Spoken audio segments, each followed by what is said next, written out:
السلام علیکم ورحمۃ اللہ وبرکاتہ نحمدہ ونصلی علی رسولہ الکریم اما بعد فاعوذ باللہ من الشیطان الرجیم بسم اللہ الرحمن الرحیم۔ آج کا ہمارا ٹاپک ہے مکھی کیوں پیدا کی گئی۔ خراسان کا بادشاہ شکار کھیل کر واپس آنے کے بعد تخت پر بیٹھا تھا۔ تھکاوٹ کی وجہ سے اس کی آنکھیں بوجھل ہو رہی تھی۔ بادشاہ کے پاس ایک غلام ہاتھ باندھے مؤدب سے کھڑا تھا۔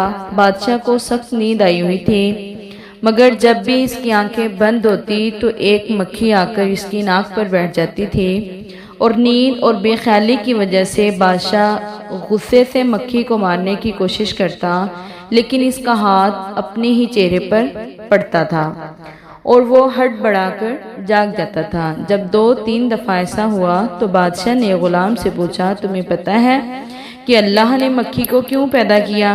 اس کی پیدائش میں اللہ کی کیا حکمت پوشیدہ ہے؟ غلام نے بادشاہ کا یہ سوال سنا تو اس نے ایسا جواب دیا جو سنہرے حروف سے لکھے جانے کے قابل ہے۔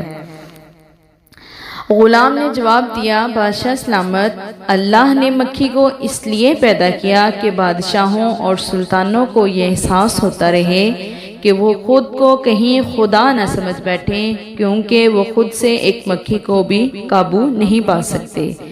اس لیے اللہ تعالیٰ کی اس چیز مکھی کو پیدا کرنے میں یہ حکمت پوشیدہ ہے۔